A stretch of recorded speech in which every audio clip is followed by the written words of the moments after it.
경기가 시작되기 직전 국가 재창 시간에 입만 벙긋거릴 뿐 노래를 부르지 않는 한 선수가 있었습니다.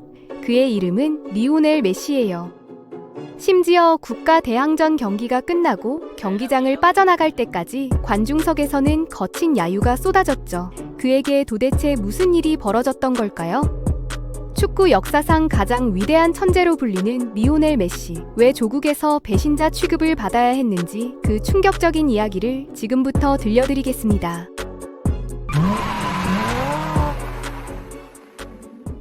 메시는 1987년 아르헨티나 로사리오라는 도시에서 태어났어요. 3명의 형제와 1명의 누나가 있는 사남매 중 셋째였던 메시는 아르헨티나 어디서나 볼 수 있는 평범한 중산층 가정에서 어린 시절을 보냈습니다. 최고 수준의 장난꾸러기 연기를 자랑하며 훗날 전 세계를 지배할 축구 황제와는 거리가 멀어 보이는 그저 평범한 동네 꼬마였던 리오넬 메시였죠. 축구에 대한 천부적인 재능을 제일 먼저 알아본 사람은 다름 아닌 그의 외할머니였어요. 겨우 4살배기였던 메시가 공을 가지고 노는 모습을 유심히 지켜보던 외할머니가 이 아이의 특별한 재능을 단번에 발견한 겁니다. 당시 메시를 처음 지도했던 유소년 코치는 훗날 이렇게 회상했습니다. 축구 천재를 직접 목격했다고 말이죠. 얼마 지나지 않아 로사리오 지역에는 곧 자신의 몸집 절반만 한 공을 몸에 붙이고 다니면서 자기보다 몇 살이나 많은 형들을 가볍게 제치고 다니는 어린 천재 소년에 관한 소문이 빠르게 퍼져나갔고 지역 유소년 팀에 정식 입단한 메시는 각종 대회를 휩쓸며 다녔습니다. 메시의 놀라운 천재성은 지역 신문의 특집 기사로 실릴 정도였어요. 문제는 메시의 축구 인생을 송두리째 뒤흔드는 심각한 위기가 찾아온다는 점입니다. 또래 친구들에 비해 유난히 작고 왜소한 메시를 걱정한 가족들이 병원으로 데려갔고 안타깝게도 그곳에서 메시는 2천만 명 중 단 1명꼴로 발병하는 희귀 질환인 성장 호르몬 결핍증 진단을 받게 됩니다. 물론 장기간에 걸친 치료를 통해 정상적인 성장 상태로 회복할 수는 있었지만 그 엄청난 치료 비용은 평범한 중산층 가정에서 감당할 수 있는 수준이 전혀 아니었어요. 소속 구단에 도움을 요청해봤지만 돌아오는 답변은 냉정한 거절뿐이었습니다. 결국 메시의 아버지는 아들의 축구 선수 꿈을 위해 지푸라기라도 잡는 심정으로 메시의 막대한 치료비를 부담해줄 수 있는 클럽을 찾아 전국을 헤매고 다녀야 했어요. 다행히 메시에게 따뜻한 손을 내밀어준 클럽이 있었으니 바로 스페인의 명문 구단 FC 바르셀로나였습니다. 곧 모든 바르셀로나 관계자들이 아르헨티나에서 온 어린 소년의 경이로운 천재성을 직접 목격하게 됩니다. 문제는 바르셀로나 이사회에서는 신체에 질병이 있는 외국인 소년과의 계약을 너무 큰 모험이라고 판단하며 계약 체결을 계속 미뤘다는 점이에요. 그렇게 기약 없는 기다림만 몇 주째 계속되고 다시 아르헨티나로 돌아가야 할지도 모르는 불안한 상황이었습니다. 이때 마침 출장에서 돌아온 카를로스 렉사흐 기술이사가 메시를 단 한 번 보자마자 확신했습니다. 이 아이는 반드시 바르셀로나가 데려와야 한다고 말이죠. 그게 바로 전설로 남은 냅킨 계약서의 시작이었습니다. 그렇게 우여곡절 끝에 바르셀로나에 정식 입단하게 된 메시였지만 라마시아 유소년 아카데미에서의 생활은 그리 순탄하지만은 않았어요. 적응 문제로 가족들이 모두 아르헨티나로 돌아가 버리고 메시는 아버지와 단둘이 낯선 타향살이를 견뎌내야 했습니다. 겨우 13살이라는 어린 나이에 고향 땅도 친한 친구들도 모두 떠나보낸 메시였죠. 게다가 유난히 수줍음이 많고 내성적인 성격 때문에 말수도 적었던 탓에 구단 내에서도 항상 외톨이로 지냈다고 해요.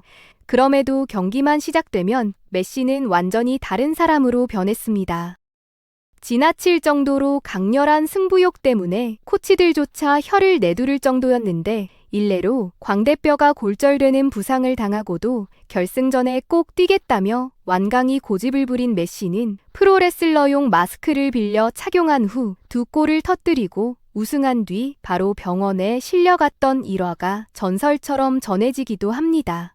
가족들이 함께 아르헨티나로 돌아가자고 설득했을 때 메시가 주저없이 바르셀로나에 남겠다고 대답했던 이유도 바로 이런 타고난 승부사 기질 때문이었어요. 고향과 가족과 헤어진다 해도 축구공을 쫓는 일만은 절대로 포기할 수 없었던 메시는 시간이 흐르며 수줍기만 했던 소년에서 진정한 남자로 성장해 가고 있었습니다. 그리고 17살의 나이라고는 도저히 믿기지 않는 신들린 듯한 퍼포먼스를 유벤투스를 상대로 선보이며 팬들의 기립박수까지 받아내면서 이전까지 자신의 이름조차 몰랐던 이들에게 엄청난 충격을 안겨줍니다. 이때부터 메시는 유럽 전역에서 최고의 유망주로 손꼽히기 시작했어요. 이 시기에 메시를 가장 많이 도와줬던 인물이 팀의 간판 스타였던 호나우지뉴였는데 함께 수많은 명장면들을 만들어 나갔습니다. 문제는 둘이 함께 뛰는 시간이 그리 길지 않았다는 점이에요. 호나우지뉴가 방탕한 사생활로 심각한 부진을 거듭한 반면 불과 1년 사이 메시는 더 이상 유망주가 아니라 무너져가는 팀을 혼자 힘으로 지탱하는 기둥 역할을 하고 있었습니다.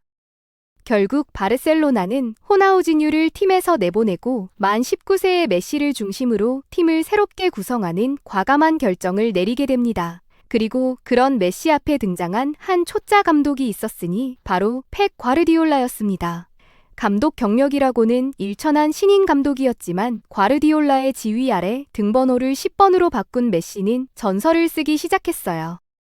참가한 모든 대회를 완전히 제패하고 스페인과 구단 역사상 최초의 트래블, 그리고 유럽 축구에서 전무후무했던 6관왕까지 달성하며 세계 축구를 지배하기 시작했습니다. 그리고 이 시기 메시는 마치 공장에서 대량 생산하는 것처럼 미친 듯이 골과 도움을 기록하기 시작하는데 한 시즌에만 무려 73골을 터뜨리며 보고도 믿기지 않는 경이로운 기록을 써버렸어요. 그렇게 메시는 1년 동안 91골을 넣으며 한 시즌 최다골과 한 해 최다골 기록을 전부 갈아치우고 새로운 역사를 만들어냈습니다. 그렇게 3년 연속 리그 우승을 차지하고 챔피언스 리그 결승에서 다시 만난 맨체스터 유나이티드를 상대로 바르셀로나는 다시 한번 유럽 정상에 우뚝 섰습니다. 그야말로 규격 외 존재, 아웃라이어 그 자체인 메시가 등장하자 레알 마드리드 감독 조제 무리뉴는 더 이상 합법적인 방법으로는 메시를 막을 수 없다는 사실을 깨닫게 됩니다. 그래서 공이 아닌 선수의 몸을 직접 타격하는 방식으로 메시를 견제했어요. 그 때문에 당시 엘 클라시코는 마치 전쟁터를 방불케 했습니다. 그럼에도 이런 거친 수비 압박에도 메시를 막아낼 수는 없었어요. 수비수 하나는 가볍게 제치는 역대급 드리블러이자 중앙에서 패스를 뿌리는 플레이메이커를 겸하며 경기당 한 골은 우습게 넣는 득점력까지 보유했던 메시는 한 차원 위에 있는 존재로 평가받으며 펠레와 마라도나를 소환하고 전대미문의 발롱도르 4회 연속 수상까지 하게 됩니다. 그렇게 전 유럽을 자신의 발 아래 두었던 바야흐로 메시의 시대였습니다. 문제는 과르디올라가 팀을 떠나면서 바르셀로나가 흔들리기 시작했다는 점이에요. 후임 감독 빌라노바는 지병인 암이 재발하면서 제대로 된 팀 운영이 불가능해졌고 그렇게 바르셀로나의 부진이 시작되자 높았던 기대감만큼 팀 패배에 대한 책임을 메시에게 돌리기 시작했습니다. 빌라노바가 세상을 떠나기 일주일 전 메시에게 한 가지 부탁을 하게 됩니다. 무슨 일이 있더라도 바르셀로나를 떠나지 말아달라는 것이었죠. 이 부탁은 곧 유언이 됐고 메시는 티토가 세상을 떠난 다음 날 바르셀로나와 재계약을 하며 다시 한번 바르셀로나에서 영광을 재현하겠다고 다짐했습니다. 그렇게 새 시즌이 시작되자 마음을 다잡은 메시는 다시 한번 자신이 세계 최고임을 증명하기 시작했어요. 메시는 88골과 27도움을 기록하며 다시 한번 챔피언스리그 트로피를 들어올리게 됩니다. 그렇게 모든 대회에서 우승을 차지한 바르셀로나는 두 번의 트래블을 달성한 역사상 최초의 팀이 되었어요. 그리고 다시 한번 바르셀로나의 영광을 가져온 메시는 최고의 활약을 인정받아 5번째 발롱도르를 수상하게 됩니다. 이후 메시는 바르셀로나를 떠나기 전까지 계속해서 경이로운 기록을 작성해 나갔는데 13시즌 연속 리그 20골 이상, 20년 동안 672골을 기록하며 불가능이라 여겨졌던 펠레의 기록을 뛰어넘게 됩니다.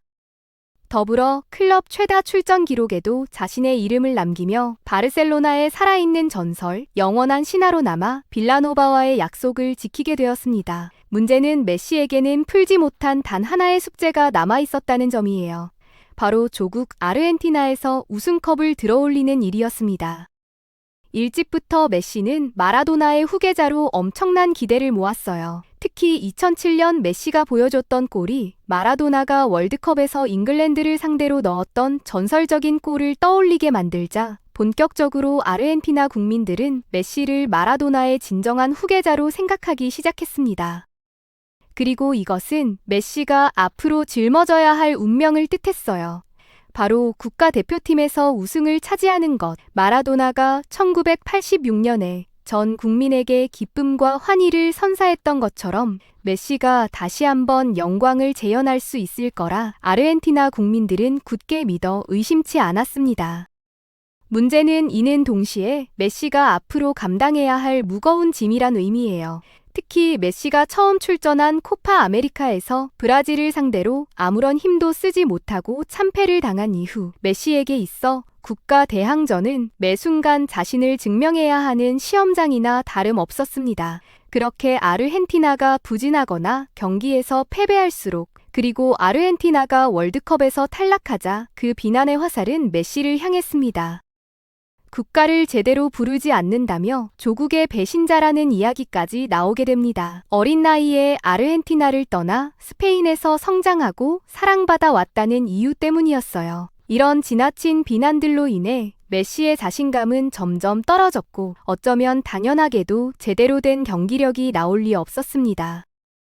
결국 아르헨티나가 다시 한번 코파 아메리카에서 탈락하자 경기장에서도 메시에게 야유가 쏟아지기 시작했어요. 문제는 메시의 국가대표 잔혹사는 지금부터가 진짜 시작이었다는 점입니다. 어떻게든 상황을 바꾸기 위해 고군분투했던 2014년 월드컵에서도 준우승을 거둔 메시는 연달아 개최된 코파 아메리카에서도 준우승을 거두고 말았습니다. 거듭된 실패는 메시를 죄책감 속에 사로잡히게 만들었고 그를 점점 갉아먹었어요. 결정적으로 또다시 올라간 코파 아메리카 결승전에서 승부차기를 실축하게 되자 메시의 멘탈은 산산조각이 났습니다. 무려 3회 연속 준우승, 자신의 실수로 눈앞에서 우승컵이 날아가자 결국 메시는 국가대표 은퇴를 선언하게 됩니다. 메시의 은퇴 소식에 전 세계를 포함해 아르헨티나 팬들은 큰 충격을 받게 됩니다. 그제서야 아르헨티나 국민들은 메시에게 떠나지 말아달라며 가지 말고 우릴 용서해줘라는 문구를 말 그대로 전국의 공항과 도로 전광판에 띄우고 연일 집회를 열기도 했고 또 마라도나를 비롯해 대통령과 유명인사들이 메시와 직접 대화를 시도하는 등 모든 수단과 방법을 동원해 온 나라가 메시의 은퇴를 만류하기 시작했습니다. 결국 메시 은퇴의 원인 중 하나인 부패로 얼룩진 아르헨티나 축구협회에 대한 국가적 차원의 조사가 이루어지고 자국 축구계를 위해 싸워달라는 팬들의 열띤 호소가 계속해서 이어지자 다시 마음을 돌려 대표팀에 복귀하게 됩니다. 문제는 아르헨티나 대표팀의 과제는 여전히 남아있었다는 점이에요. 세대 교체가 전혀 이루어지지 않아 메시가 없는 아르헨티나 대표팀은 월드컵 진출조차 위태로울 정도였고 여전히 메시에게만 의존하고 있었습니다. 거기에 산파올리 감독의 이해할 수 없는 전술과 납득 못할 선수 기용까지 더해지며 결국 메시 마지막 월드컵이라 여겨졌던 2018년 러시아 월드컵도 아르헨티나는 최악의 경기력으로 월드컵 무대를 떠나야만 했어요. 그리고 그 뒤 코파 아메리카까지 브라질에게 지며 이대로 메시는 결국 국가대표팀에서는 영영 트로피를 들어보지 못한 채 커리어를 끝맺을 것처럼 보였습니다. 이때 어느 날 메시의 첫째 아들 티아고가 메시를 비판하는 영상을 우연히 보게 됩니다. 결국 이 일로 인해 메시는 국가대표 우승에 대한 열망을 다시 불태우기 시작했어요. 그동안 자신을 괴롭혔던 모든 실패의 기억들과 비난에 민감했던 과거를 완전히 버리기로 결심했습니다. 그리고 신이 아닌 인간 리오넬 메시로서 우승을 향한 진정한 도전이 시작되었습니다. 그렇게 시작된 2021년 코파 아메리카에서 메시를 보고 자라온 세대들이 합류하여 어떻게든 메시를 우승시키겠다는 일념하에 똘똘 뭉쳐 아르헨티나 대표팀은 그 어느 때보다도 각오가 남달랐는데 이 모든 무대가 갖춰진 상황에서 메시는 전례가 없던 미친 원맨쇼를 보여주기 시작했습니다. 8강에서 환상적인 프리킥을 꽂아 넣고 4강 콜롬비아를 상대로 어시스트를 기록하며 6경기 4골, 지금까지 아르헨티나의 모든 골을 책임지며 메시는 아르헨티나를 결승으로 이끌게 됩니다. 그리고 마침내 아르헨티나가 우승을 확정지으며 16년간 기다려왔던 꿈이 이루어지게 됩니다. 메시는 주저앉아 눈물을 흘렸고 모든 아르헨티나 선수들이 뛰쳐나와 메시를 부둥켜 안으며 뜨거운 눈물을 흘렸어요. 메시와 대표팀에서 선수 시절을 함께하기도 했던 스칼로니 감독도 메시와 청소년 국가대표 시절부터 동고동락했던 디마리아 역시 눈물을 흘렸습니다. 그리고 그동안의 모든 고난과 역경을 털어버리듯 트로피를 들어올리는 메시. 그렇게 30년 가까이 무관이었던 조국 아르헨티나에게 야유가 아닌 환호를 받으며 더 이상 슬픔의 눈물이 아닌 기쁨의 눈물을 흘렸습니다. 자신의 커리어 역사상 가장 아름다운 장면이라 이야기할 정도로 그 무엇과도 바꿀 수 없는 국가대표 트로피였습니다. 문제는 2022년 아르헨티나가 월드컵 우승을 차지하면서 메시 자신의 가장 아름다운 장면을 분명 갱신하지 않았을까 싶은데요. 평생을 그토록 원하던 자신의 오랜 숙제였던 월드컵을 기어코 얻어낸 메시는 마라도나가 그랬듯 전 국민을 축구로 위로하고 고통을 잠시나마 잊게 해주었습니다. 모든 역경을 견뎌내고 한 편의 영화 같은 서사시를 끝끝내 완성한 메시는 마치 자신의 손으로 직접 누가 세계 최고인지, 누가 역대 최고인지를 완벽하게 보여준 듯합니다. 여담으로 메시는 우승이 확정되기 바로 직전 조용히 오늘이 그날이 될지 몰라요 라며 하늘에 계신 외할머니께 작은 메시지를 남기기도 했었죠. 가장 무거운 짐을 짊어졌지만 그 무게를 이겨내고 우뚝 선 21세기가 낳은 유일무이한 천재 리오넬 메시. 축구라는 스포츠가 계속해서 이어지는 한 영원토록 언급될 이 이름은 지금도 계속 전설을 써내려가고 있습니다.